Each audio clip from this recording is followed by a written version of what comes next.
Hello everybody and welcome at our GCP-Mindset channel. Today we speak about a very pragmatic topic again, especially for people who are interested in a career in clinical research or who are searching for a job. We are speaking about the daily life of a project manager.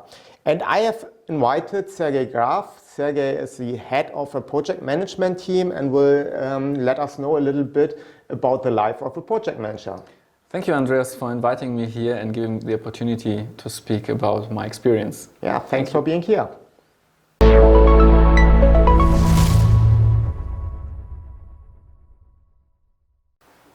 Hello, Sergej. Thank you very much for being here to speak with me about the daily life of a project manager. I know you are the head of a project management department.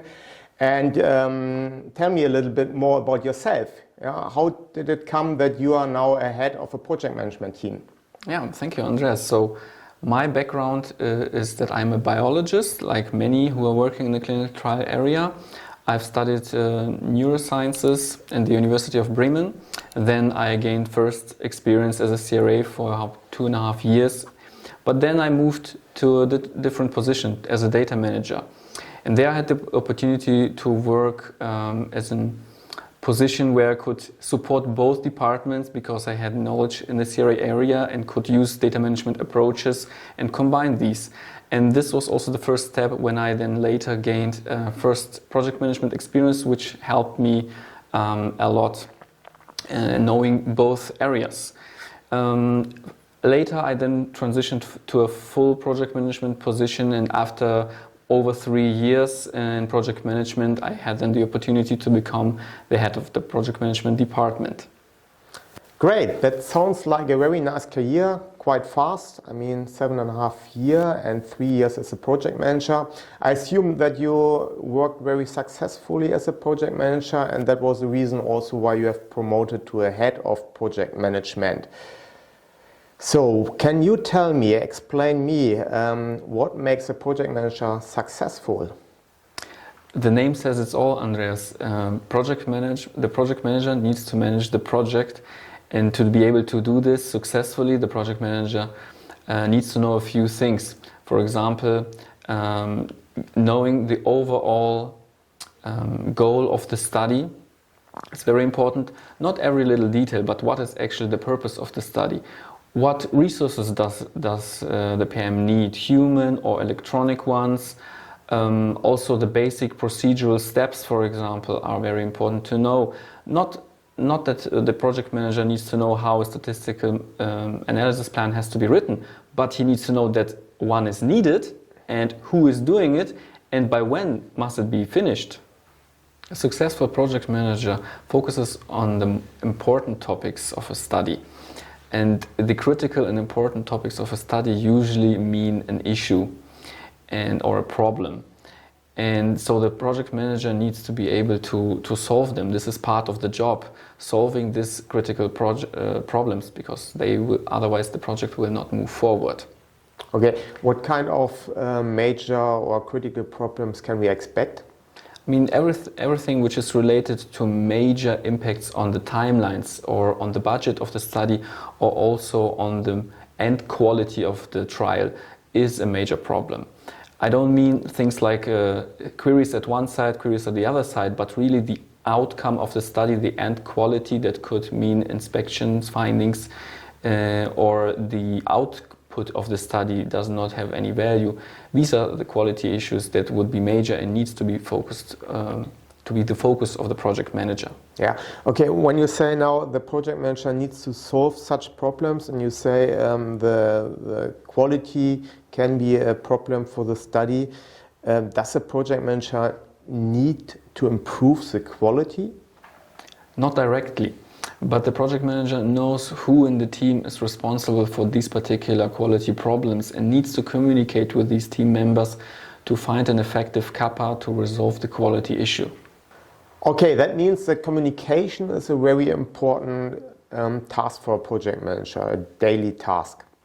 Yes, communication is very important, but communication does not mean just to talk or what some people do, to complain about problems. but to effectively identify the problems, communicate what happens, and to find solutions. And for that also to communicate effectively with the team what are the options, is some information needed to identify which is the best option, and then go for it.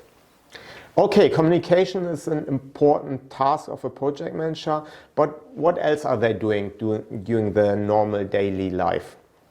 Another important task of a project manager is vendor management, for example, the CRO or a central lab. Furthermore, consultancy of the team or the client is very important based on the experience of the project manager. An example would be to advise not to run the study in a certain country because of the regulatory environment there, which would have a very much delay in the timelines to start the study, or because the investigators in this country are not paid for the extra effort in a clinical trial, but just the hospitals, which would demotivate them to participate in this trial. So you would also tell a sponsor, please don't go to this country or don't go to that site, even they consider them as key opinion leader, because it's not helpful for your project. For sure, because my interest as a project manager is the interest of the success of the study and not certain key opinion leaders. And it would make the study better to not go in certain sites or countries. It would be better, yes. Budget controls and control of timelines is also a very important task of a project manager. Let's imagine you have a study that is planned for 12 months, but due to delay, it now runs twice as long. The logical consequences, of course, if you want to remain in the same budget, you need to reduce the intensity of your activities. For example, the monitoring visits should be reduced by 50%. If you, of course, say, no, the intensity is very important, the logical consequence again is then to increase the budget to be sufficient for this now twice as long period for the study. This goes also into the next task in the direction of planning studies. Planning is very important because let's imagine you have a study which lasts in the active phase 24 months. So first patient in until last patient out. But every patient in this trial participates for a 12-month period. This means you are only left with 12 months to recruit all the patients. And in this scenario, you have 800 patients to recruit with 8 sites. This would mean every site needs to recruit around 8 patients per month, every month for 12 months to be able to reach this goal. I would say this is not something which is feasible or realistic. Okay, but what's your job then? Yeah, I mean, you assume already that the numbers are not realistic, and now what's your part then in the game?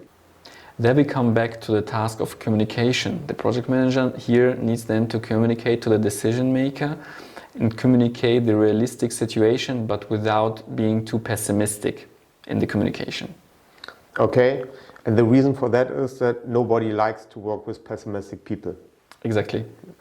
Okay, Sergej, I think it's quite hard for you as a head of a project management team to measure the performance of your team, because you speak about negotiation, about communication, about planning and so on. And that's not so easy to measure in terms of key performance indicators. How are you doing that? We spoke about earlier that project management basically means quality, timelines and budgets, and the KPIs can be found also in these 3 aspects. You can measure timelines, you can measure if the budget is kept as planned, and if the required quality is provided. A special point I want to mention to the budget. The budget must be kept by the project manager not only to his or her own budget for project management, but of course needs to be overseen what are the other departments doing if they are also keep the budget for their tasks overall. Okay, that means that a project manager has actually the role of a mother or father within a family. So yeah, it's a complete performance of the whole family and not only the performance of the parents. When you speak about family as a project, Yeah, so really it's a very emotional relationship you have to your project. It's like taking care of your baby. That's right, that's very true. Okay, we spoke now a lot about tasks of a project manager. What would you think, what are the skills somebody should bring into the role of a project manager to perform well? Let's differentiate here a little bit. There are a few things that you should bring directly with you when you become a PM. For example, being able to communicate with people, so also to like it. If you consider now a person who is very introverted and does not like to talk to people, they may be good also in communication effectively, but only in text form. But as a PM, you need to be able to talk in calls with people, calling them. So communication and being able to communicate well with people is a skill you should have from the start.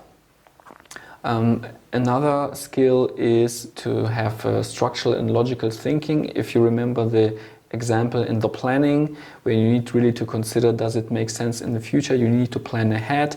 You need to plan the steps in the study in a meaningful and structural way. So the skill of structural and logical thinking is needed to be a successful PM.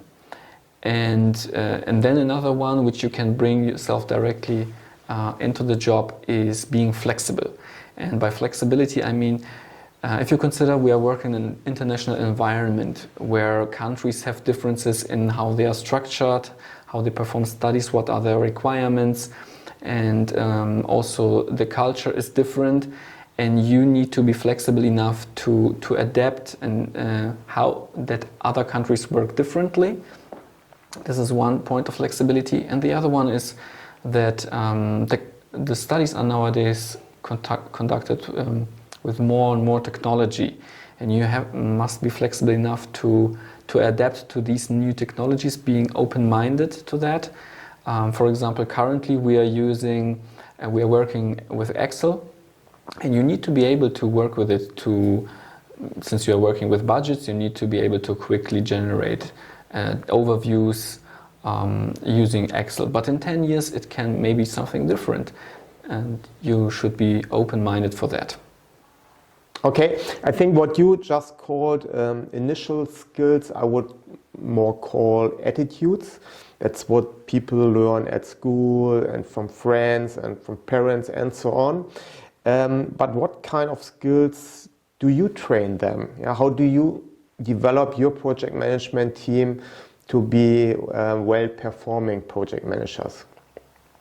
Yeah, so let's call them the advanced skills a project manager should have and that he's getting trained on when he's doing the job is, for example, the understanding of urgency or prioritization of tasks. We talked about that the project manager needs to focus on the critical and important tasks, so he or she needs to be able to differentiate what is urgent and important. So this is a task that they need to know and to learn as an advanced skill. Another one is we talked, of course, about that you need to like to communicate with people, but not just small talking or talking, but result-directed communication.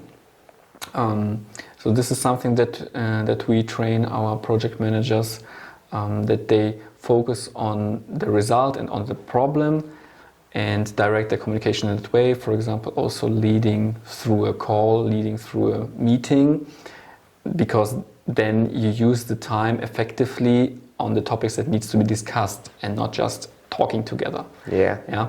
And this goes into the next skill, which is, let's call it leadership, where you also lead through the meeting, and you also are, as a leader, you need to be able to delegate tasks because you have project management tasks, but of course in your team there are other people. There are data managers, there are TMF managers, regulatory people, statistician, and they are all doing these tasks. You don't do them, so you need to be able to delegate tasks to other people. But at the same time, if something goes wrong, as a advanced and good project manager, you are able to take the criticism and not blame others. Okay, very important. What's with budget? I mean, we don't do anything for free. usually in business. Do you also teach them how to control budgets? Yes, of course. You don't learn this in school. So from where should the PMs know this? Yeah, so developing and being able to develop an understanding of how budgets work and how to work with and control them. This is a skill that is developed. Great, thank you, Sergej. What I see very often is that people are starting in clinical research, maybe as a CTA or CPA, so as an assistant. Then they continue as a clinical monitor or CIA, traveling a lot, and at a certain moment they say, I don't like traveling anymore because of family reasons, or I just got tired from traveling. And then the next logical step for them is, now I become a project manager. Do you think that's the right approach? This is for sure not the right approach. We talked about the necessary skills a PM must have to be successful. And the number of years you're working in the industry does not mean, is not a proof that you have these skills. You can have on the one hand a CRA who has experience of 10 years as a CRA, but they don't like to lead or they don't like to work with budgets, so they don't have the skills. And so therefore they are not suitable to do this job. On the other hand, you can also have project managers who do not have any experience as a CRA, but they can successfully communicate, they have an understanding of budgets, they think globally on the important topics, and these people have the right skills to become successful PMs, and they are more suitable than those who have a lot of years in the studies, in the environment. Okay, that means that sometimes even extremely good CRAs who are really, really good in their job might become very weak PMs, correct? Yes, of course, because the tasks are very different. Yeah. You don't control everything now on source data verification, but you have now to have the global overview and focus on the important thing and not on every query. Yeah, so that's no logical step to develop from a clinical monitor or CIA to a PM. No. Okay, Sergej, you are working together with your team in a CRO, providing project management services to the pharmaceutical and medical device industry. And I think you also need to keep in mind the satisfaction of your clients. So what do you think is important to satisfy clients as a project manager? Regardless if the client comes from a medical device company or a pharmaceutical organization, to make them satisfied, you need to be able to take their worries away from them. They hire you to run the project and you should do it so that they do not have to worry. But at the same time, if something happens and issues happen in studies, you need to transparently communicate these problems, not hiding them, because then you can develop trust to the client. You show what goes wrong and you provide proactive solutions for it, consult what would be advisable to do, but in the end the client can decide differently. But that's what you provide. You provide proactive solutions to things that happened, to problems that happened. The same thing goes into the direction with a budget. If you notice during the study that the planned budget is not sufficient, and this should be proactively communicated to the client so they can think about what could be done. Maybe there is a need to change the strategy of the SDV, for example, that not all data is SDV, but only those that are essential to reduce the needed number of visits, and by that the budget, and to stay to keep the budget. Okay, now I can imagine that you have a huge variation of clients. Some have a lot of experience, some have nearly no experience. So then the project management also needs to think very empathic, so that they really understand what is the need of that particular client. That's true. Some just want to give away the study, say, here is the budget, here's the study, do what's needed to reach the goal, and you can decide, but others want to be involved more, and you need really to understand what do they want, not what I want as a PM. Maybe is a PM who say everything must be 100% SDV, but that's not what the sponsor wants. If they don't want it, you need to think what the client wants and then organize this efficiently. Thank you very much, Sergej. And as you know, we want to reach also young people who are interested in clinical research and finding a job in clinical research. What would be your recommendation for young people if they are interested in the project management role? I would recommend to be interested in also what the other departments in the company do and what obstacles they experience, to gradually develop a broad overview of the business and of the clinical trial environment, which you need as a project manager to think outside of your area of work. Another recommendation would be to, if you run into a problem, don't just come running immediately to your superior. First, think about one or two solutions to that problem, and then maybe you can ask your project manager or your superior. This is good to develop a problem-solving mindset, that you first think yourself about what could be the solution to it. This is a recommendation I would give to young people. And I would like to conclude also with a recommendation that be patient. If you make mistakes, it's not the end of the world. You will learn from it, and be patient. Yeah, I completely agree. I think being patient is anyway a very good advice. And I think we are also responsible to tell people who should not become a PM because of lacking skills or attitudes. What do you think? Who must not become a project manager? Someone who cannot delegate tasks to others and wants to control everything and do everything by themselves, they should not become a PM. They are too slow and cost ineffective. Also, people who are spending their time with micromanagement because they cannot differentiate with what is important and what is not important should not become PM. And people who fear to make a decision, who cannot make decisions because they are afraid to make a mistake and the bad consequences, that they get bad consequences from that, these people should not become PM. Because all of these people massively delay the study progress, especially in the study startup phase where you have to make a lot of decisions. Yeah. But the tricky part or dangerous part is that you can have such a control freak, let's call them, on either the CRO side or the sponsor side, and it is sufficient that one of these is there to delay the work of the other person, and by that delaying the whole project progress. Okay, yeah, thank you very much. I also completely agree with that. And I think control freaks have anyway a bad future because software can control data and make micromanagement anyway much better than people can do. That's true. Yeah. Okay, thank you very much, Sergej. It was really interesting to speak with you about the daily life of a project manager and all the skills and attitudes and tasks. Really, thank you very much for that. I hope that you also liked our video. Please leave your comments, send us your questions, subscribe to our channel, and see you the next time. Bye-bye. Bye.